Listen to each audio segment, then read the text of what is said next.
चलिए अब शुरुआत करते हैं बहुव्रीहि समास से। इस समास के दोनों पद गौण होते हैं। दोनों पद परस्पर मिलकर किसी तीसरे बाहरी पद के बारे में कुछ कहते हैं और वह तीसरा पद ही प्रधान होता है। जैसे तिरंगा तीन रंग है जिसके, ऐसा भारत का राष्ट्रध्वज। सुलोचना सुंदर लोचन है जिनके, लोचन का अर्थ हुआ नयन, आंखें। जिनकी सुंदर आंखें हैं ऐसी स्त्री सुलोचना। बहुव्रीहि समास में आप अक्सर देवी देवताओं के नाम, असुरों के नाम आप पाएंगे। जैसे चक्रधर, हाथ में चक्र लिए हैं वे चक्रधर। या फिर दशानन, 10 सिरों वाला दशानन।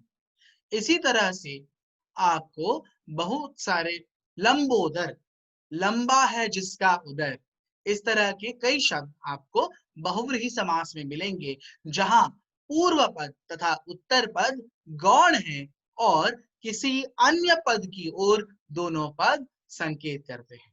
चलो अगले समास की ओर बढ़ते हैं। उसके पहले मैं आपको कुछ चित्र दिखाना चाहता हूं।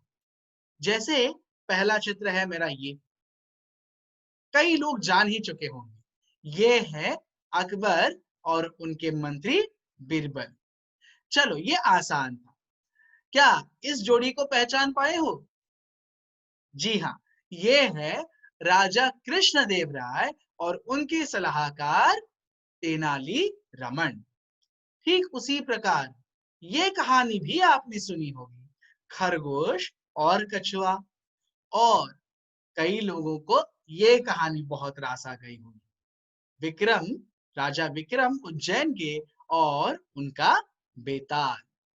ठीक उसी प्रकार कुछ ऐसे पदार्थ है जो मुझे बहुत ललचाते हैं, जैसे ये वड़ा और पाव, रोटी सब्जी जो खानी पड़ती है कभी कभी, छोले भटूरे, और अंत में दाल और चावल। बहुत ही आनंद आ गया स्वादिष्ट भोजन देखकर। लेकिन हम यहाँ स्वादिष्ट भोजन या कहानी की बात नहीं कर रहे, हम बात कर रहे हैं द्वंद्व समास की। इस समास में कोई भी पद गौण नहीं होता, बल्कि दोनों पद प्रधान होते हैं। और समस्त पद बनाते समय दोनों पदों को जोड़ने वाले समुच्चय बोधक अव्यय जैसे और, तथा, या आदि को हटा दिया जाता है तथा विग्रह करते समय इनको पुनः दोनों के बीच में जोड़ा जाता है।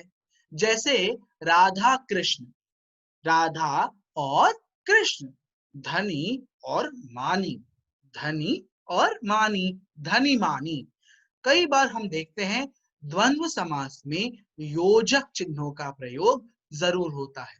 तो कई लोग ऐसे सोचते हैं, कई छात्र ऐसे पूछते हैं, क्या केवल और केवल योजक चिन्ह का प्रयोग है तो ही द्वंद्व समास होता है? ऐसा जरूरी नहीं। कई बार दोनों शब्दों के बीच संधि होकर एक शब्द भी बना हुआ नजर आता है। जिस तरह से कृष्णार्जुन, कृष्ण एवं अर्जुन, यहाँ पर कृष्ण और अर्जुन के बीच में संधि हुई है और कृष्णार्जुन ऐसा एक ही शब्द बना है, लेकिन वह द्वंद्व है। ये बात जरूर याद रखें। अब आखिरी समास की ओर चलते हैं, जो कि है अव्ययी भाव समास। जिस समास का पहला पद कोई अव्यय होता है उस समास को हम अव्ययी भाव समास कहते हैं। जैसे बेमिसाल, जिसकी कोई मिसाल ना हो, और अव्यय है इसमें बे।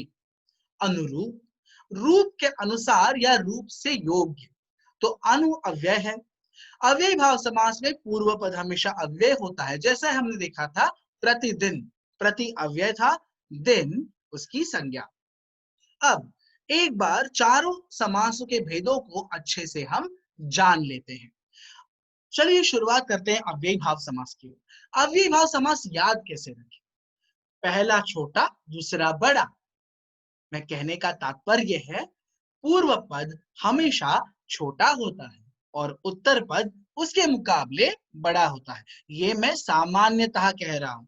सामान्यतः एक या दो अक्षरों से बने हुए हमारे उपसर्ग, जैसे ला मजहबी, यहाँ पर बा इज्जत, यहाँ पर मैंने उर्दू के उपसर्गों का प्रयोग किया है।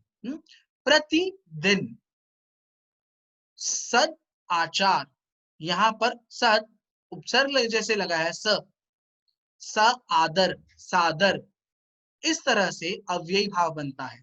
अव्ययी भाव में अव्यय जो दो या एक अक्षरों से बने हुए शब्द हैं उनका इस्तेमाल होता है। इसीलिए अगर आपको लगे पूर्व पद कम से कम छोटा है और उत्तर पद उसके मुकाबले बड़ा, तो जरूर आपके मन में ये शंका उपस्थित होनी चाहिए, क्या ये अव्ययी भाव तो नहीं, पहला पद पूर्व पद अव्यय तो नहीं। कई बार अव्ययी भाव समास में एक ही संज्ञा को दो बार लिखा गया पाया जाता है, जैसे बीचों बीच, हाथों हाथ। यहाँ पर विग्रह करते समय हाथ ही हाथ में, बीच ही बीच में, इस तरह से विग्रह कर समास का पूरा विग्रह किया जा सकता है। आगे बढ़ते हैं तत्पुरुष समास की। तत्पुरुष समास में जैसा हमने अव्यय में देखा था, पहला छोटा दूसरा बड़ा, इसके बराबर विपरीत होता है।